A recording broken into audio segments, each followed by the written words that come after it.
పశ్చిమాసియాలో యుద్ధం 6వ రోజు కొనసాగుతుంది. ఇజ్రాయెల్ గల్ఫ్ దేశాలపై 19వ విడత దాడులు ప్రారంభించినట్లు ఇరాన్ ప్రకటించింది. అమెరికాను బేసులపైకి క్షిపణులు, డ్రోన్లు ప్రయోగించింది. కుర్దిస్తాన్ ప్రావిన్స్లోని సరందజ్ నగరంపై దాడి చేసింది. ఇజ్రాయెల్లోని డిమోనా న్యూక్లియర్ ప్లాంట్ను టార్గెట్ చేస్తామని ఇరాన్ హెచ్చరించింది. ఇరాన్ పాలకులను మార్చేందుకు అమెరికా ప్రయత్నిస్తుందని, అందుకు మూల్యం చెల్లించుకోక తప్పదని హెచ్చరించింది.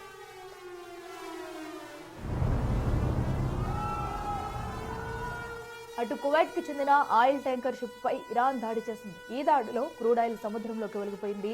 ముబారక్ అల్ కబీర్ పోర్టుకు 37 మైళ్ల దూరంలోని కువైట్ జలాల్లో ఈ దాడి జరిగింది. మరోవైపు ఖతార్లోని ఆల్ హుదైద్ బేస్ పైన దాడికి ఇరాన్ ప్రయత్నించింది. 2 SSU-24 విమానాలతో దాడికి ప్రయత్నించింది. అయితే ఖతార్ F-15 ఫైటర్ జెట్ తో వాటిని కూల్చేసింది. ఆల్ హుదైద్ బేస్ కు 2 దగ్గరలో ఈ ఘటన చోటు చేసుకుంది.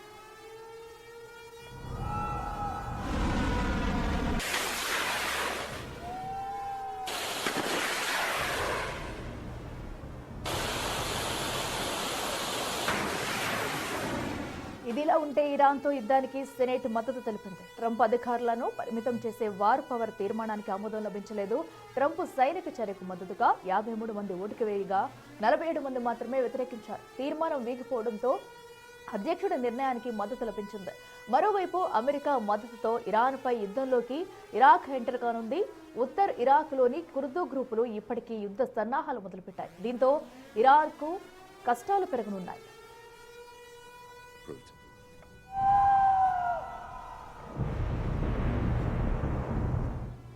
తాజా పరిణామాల నేపథ్యంలో ఇరాన్ సుప్రీం లీడర్ ఖమేనీ అంత్యక్రియలు వాయిదా పడ్డాయి. భారీ సంఖ్యలో జనం వచ్చే అవకాశం ఉండటంతో ఈ నిర్ణయం తీసుకున్నారు. త్వరలో అంత్యక్రియల తేదీలను ప్రకటించనుంది ఇరాన్ ప్రభుత్వం.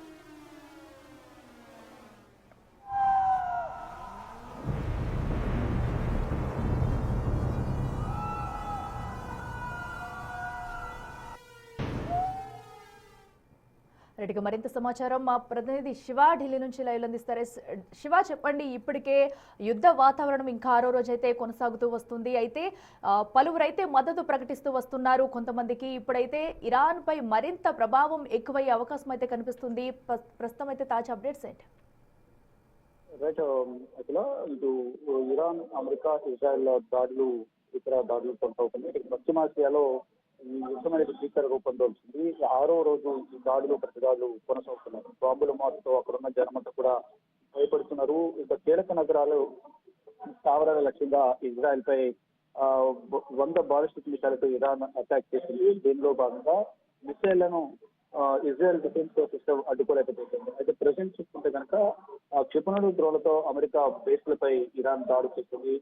కుర్దిస్తాన్ ప్రావిన్స్ లోని సనందన్ సిటీపై కూడా దాడికి పాల్పడింది. అయితే కువైట్ ఆయిల్ ట్యాంకర్ సిటీపై కూడా ఇరాన్ దాడి చేసింది. ప్రధానంగా ఏదైతే కువైట్ అమెరికాకు ఈ సైనిక స్థావరాల విషయంలో షెల్టర్ కల్పిస్తుందో ఈ నేపథ్యంలోనే దాడులు చేసినటువంటి ఇక సముద్రంలోకి మొత్తం ఈ ఆయిల్ అంతా కూడా ఒలికిపోయింది. ఇక ప్రపంచ దేశాలకు ఇరాన్, మరోవైపు రష్యా, వెనుజులాతో పాటు ఆ చమురులు, పెట్రోల్ అన్ని సరఫరా చేసే మరొక దేశం కువైట్. ఈ నేపథ్యంలోనే ఆ కువైట్ మీద దాడి చేస్తే ఆర్థికంగా అమెరికా కూడా నష్టం జరుగుతుంది అనేది కూడా ప్రధానంగా చెప్తున్నారు. ఈ నేపథ్యంలోనే కువైట్ పై దాడి కొనసాగుతోంది.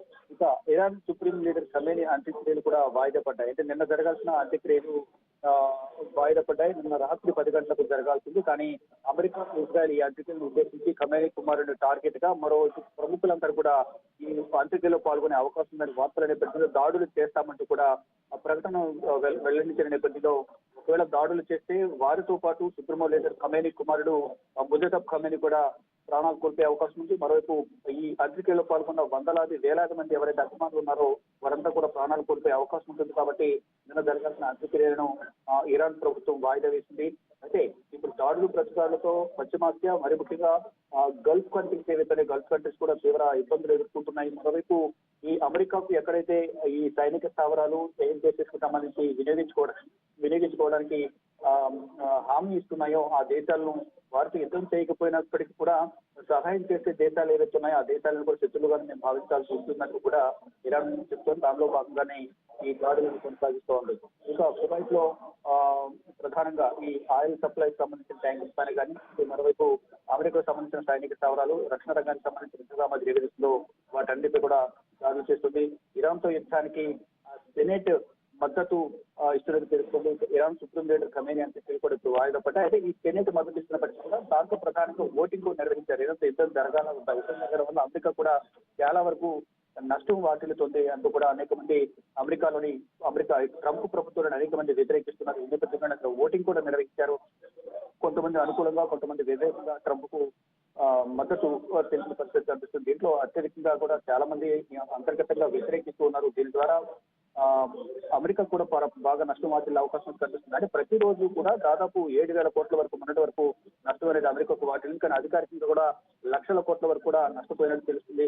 ఇటు ఇరాన్ మాత్రం చాలా తెలివిగా ఏదైతే డ్రోన్స్ ఏవైతే ఉన్నాయో ఆ డ్రోన్స్ $30 నుంచి $40 ఖర్చుతో కూడిన డ్రోన్స్ మాత్రం ప్రయోగిస్తుంది. కానీ అమెరికా మాత్రం $2 నుంచి $4 మిలియన్ అంటే రోజుకు 18 లక్షలకు పైగా కూడా ఒక్కొక్క డ్రోన్ కు 18 లక్షలు కేటాయిస్తూ దాడి చేసే నేపథ్యంలో ఆర్థికంగా కూడా చాలా వ్యతిరేకత నష్టం చవిచూస్తుంది. ట్రంప్ వ్యతిరేకంగా అప్పుడు ఈ ఓటింగ్ నిర్వహించిన నేపథ్యంలో మద్దతుకు 53 మంది, 47 మంది వ్యతిరేకంగా ఓటు వేసిన నేపథ్యంలో యుద్ధానికి సిద్ధమన్నట్లుగా అమెరికా అధ్యక్షుడు ముందడుగు వేస్తున్నారు. కానీ చాలా మంది ఈ యుద్ధం వల్ల అమెరికా ఆర్థికంగా నష్టపోతుందని చెప్తున్నారు. కానీ అమెరికా ఆర్థికంగా నష్టపోయినప్పటికీ కూడా ఇప్పుడు ఈ దాడుల వల్ల ఇరాన్ కూడా చాలా వరకు నష్టపోయే అవకాశం కనిపిస్తుంది. ఇప్పుడు ఇరాన్ 19వ విడత దాడులను ప్రారంభించింది.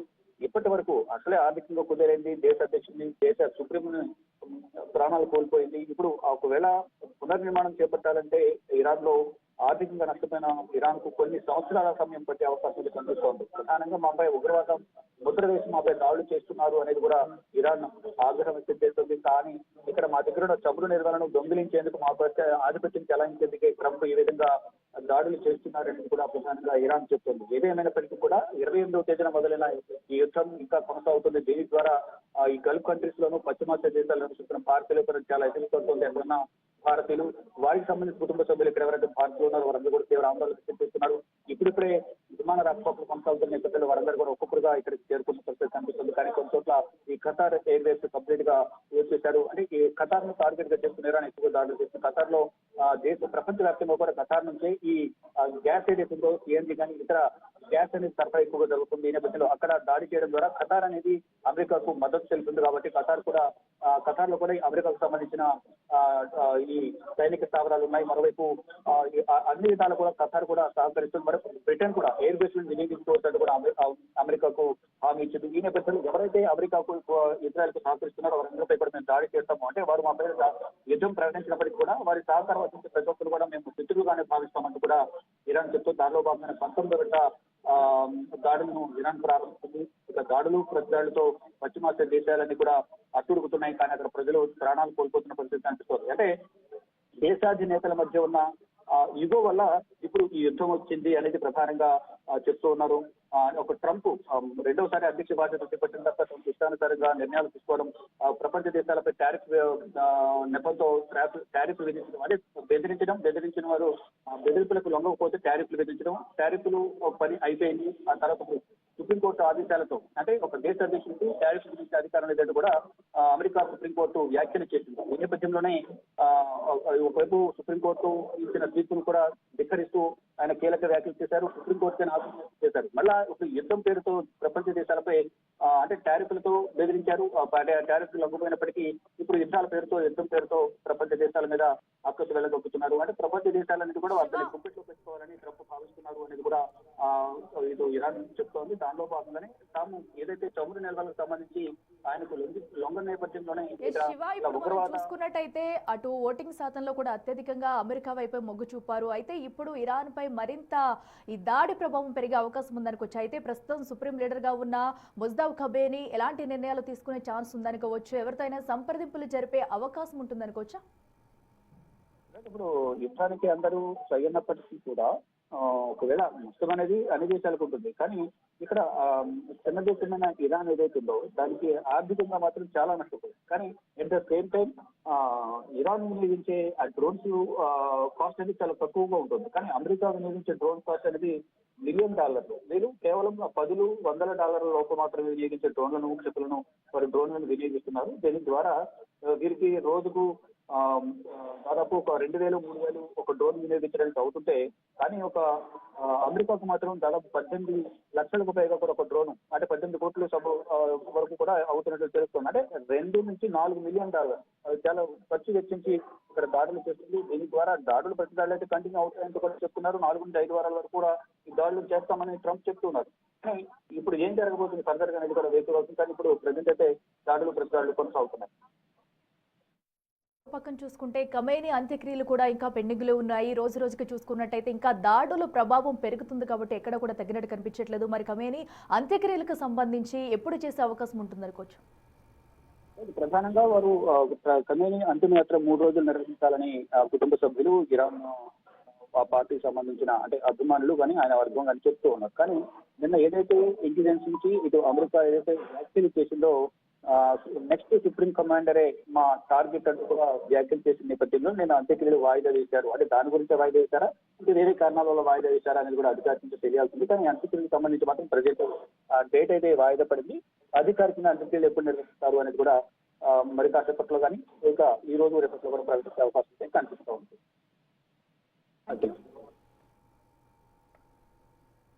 Right Shiva, thank you.